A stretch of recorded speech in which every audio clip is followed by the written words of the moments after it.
بسم اللہ الرحمن الرحیم۔ السلام علیکم ورحمۃ اللہ وبرکاتہ۔ حدیث نبی صلی اللہ علیہ وسلم ہے، اگر ایک شخص کو غسل کی حاجت ہو اور مہینہ بھر پانی نہ پائے تو کیا وہ تیمم کر کے نماز نہ پڑھے؟ شقیق کہتے ہیں کہ عبداللہ بن مسعود رضی اللہ تعالیٰ عنہما نے جواب دیا کہ وہ تیمم نہ کرے اگرچہ وہ ایک مہینہ تک پانی نہ پائے اور نماز موقوف رکھے۔ ابو موسیٰ رضی اللہ تعالیٰ عنہ نے اس پر کہا کہ پھر سورۃ المائدہ کی اس آیت کا کیا مطلب ہوگا؟ اگر تم پانی نہ پاؤ تو پاک مٹی پر تیمم کر لو۔ عبداللہ بن مسعود رضی اللہ تعالیٰ عنہما بولے کہ اگر لوگوں کو اس کی اجازت دے دی جائے تو جلد ہی یہ حال ہو جائے گا کہ جب ان کو پانی ٹھنڈا معلوم ہوگا تو وہ مٹی سے تیمم ہی کر لیں گے۔ اعمش نے کہا، میں نے شقیق سے کہا تو تم نے جنبی کے لیے تیمم اس لیے برا جانا؟ انہوں نے کہا ہاں۔ پھر ابو موسیٰ اشعری رضی اللہ تعالیٰ عنہ نے فرمایا کہ کیا آپ کو عمار کا عمر بن خطاب رضی اللہ تعالیٰ عنہ کے سامنے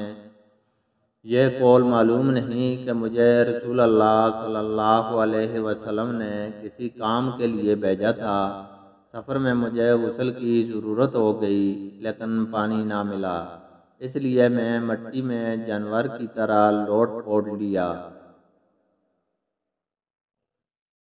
پھر میں نے رسول اللہ صلی اللہ علیہ وسلم سے اس کا ذکر کیا تو آپ صلی اللہ علیہ وسلم نے فرمایا کہ تمہارے لیے صرف اتنا کرنا کافی تھا،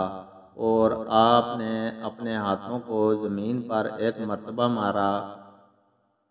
پھر ان کو جھاڑ کر بائیں ہاتھ سے دائیں کی پشت کو مل لیا یا بائیں ہاتھ کا دائیں ہاتھ سے مسح کیا، پھر دونوں ہاتھوں سے چہرے کا مسح کیا۔ عبداللہ نے اس کا جواب دیا کہ آپ عمر کو نہیں دیکھتے کہ انہوں نے عمار کی بات پر قناعت نہیں کی تھی؟ اور یعلا ابن عبید نے اعمش کے واسطہ سے شقیق سے روایت میں یہ زیادتی کی ہے کہ انہوں نے کہا، میں عبداللہ اور ابو موسیٰ کی خدمت میں تھا اور ابو موسیٰ نے فرمایا تھا کہ آپ نے عمر سے عمار کا یہ قول نہیں سنا کہ رسول اللہ صلی اللہ علیہ وسلم نے مجھے اور آپ کو بھیجا، بس مجھے غسل کی حاجت ہو گئی اور میں نے مٹی میں لوٹ پوٹ لیا، پھر میں رات رسول اللہ صلی اللہ علیہ وسلم کی خدمت میں حاضر ہوا اور آپ صلی اللہ علیہ وسلم سے صورتحال کے متعلق ذکر کیا تو آپ صلی اللہ علیہ وسلم نے فرمایا کہ تمہیں صرف اتنا ہی کافی تھا،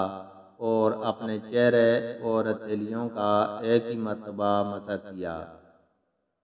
اللہ تعالیٰ سے دعا ہے کہ وہ ہمیں قرآن اور حدیث کو سننے، سمجھنے اور اس پر عمل کرنے کی توفیق عطا فرمائے، آمین۔